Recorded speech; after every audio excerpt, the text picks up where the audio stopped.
The Moving On initiative is really about trying to better target our resources that we have in the community. I'm Latoya Chamblee. I'm Demetrius Chamblee. And what's your name? What's your name? You're so silly.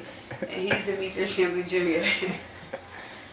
What happens is many of the people who enter permanent supportive housing really need it when they first enter, but after a couple of years they stabilize and they no longer need the intensive services that they once did. There is more people who need more help than we do. Some of the families that they were working with that are now able to deal with whatever affliction that they had, they didn't need the support services, but there was still a need for housing subsidy. The problem was that the housing subsidy and the support services were attached. So they talked about the need of creating an infrastructure throughout the city that could take some of the graduates or some of those families that have been able to stabilize their lives and still provide the housing subsidy because they were still vulnerable. Some had entry-level jobs for the first time in their lives and were beginning to get their lives together. So now I work at the hair school. I'm a teacher. I'm actually in school for electrician. It seems to me that there was a need for something that provided tenants who need some assistance, but not considerable amount of assistance, with support in independent housing, and I think this model seems to fit that need very well. The program helps us to just build up to go to another level. Like I said, with the credit, with like I said, from having no car to me, both of us having a car now, and you know what I mean, to not going to school to going to school and things like that.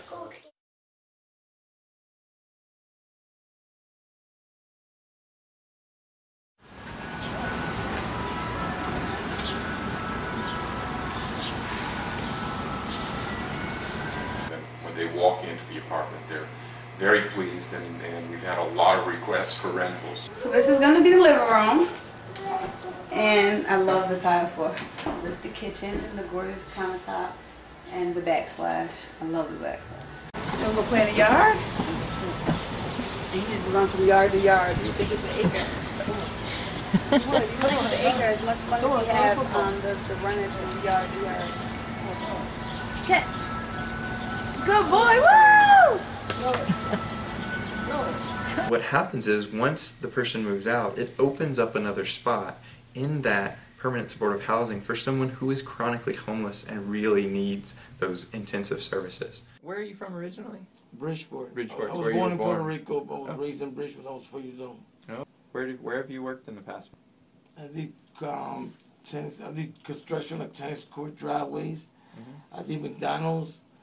I did labor for different agencies, but I never had a problem with it. I did a little landscaping. In the beginning, I wasn't sure about this program, and it was really through the persistence of the Journey Home staff that they were able to point out the cost of treating some of the chronically homeless in our emergency rooms and with our police respondents. I think it was over $40,000 per year per chronically homeless individual. And so the more we looked at this, the more it made sense. And they really did convince me that this was a good use of public funds. And have you ever been to Detox before? Yes. How many times? 2 times. Doesn't work. How come? It doesn't work. I've been there one time trying to kick it. My body was still aching. I still wanted drugs.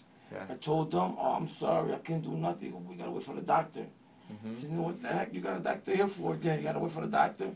So then, one time I got mad. I just took off. Yeah. Because I wasn't gonna be sick, and you know what I'm saying. Wow. If the medication's not working, it's not working. What about like a rehab? Have you ever been to rehab? I've been in rehab. How many times? I think 1 time. 1 time. Okay.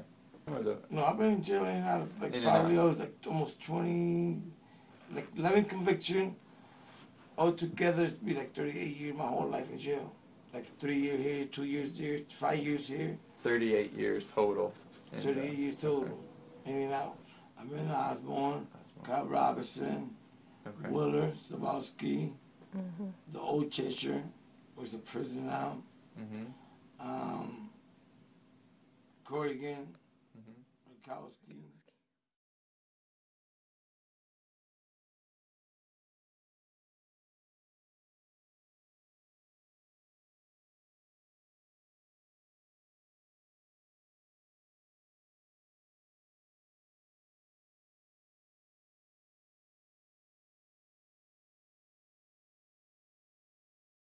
How do you think your life is going to change when you have housing? That's gonna change Mm-hmm. a lot of the way. How? I got my own place. I don't got to worry being in the street. Down the line, if I give me a part-time, I don't mind working. But besides that, having my own place, I don't gotta be in the street. I don't gotta sell drugs because I got my own place. That where something that I could be able to manage and be responsible.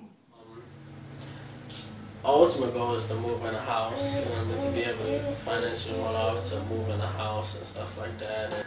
Hey, cosmetologist, and I think I would like to have a salon or something.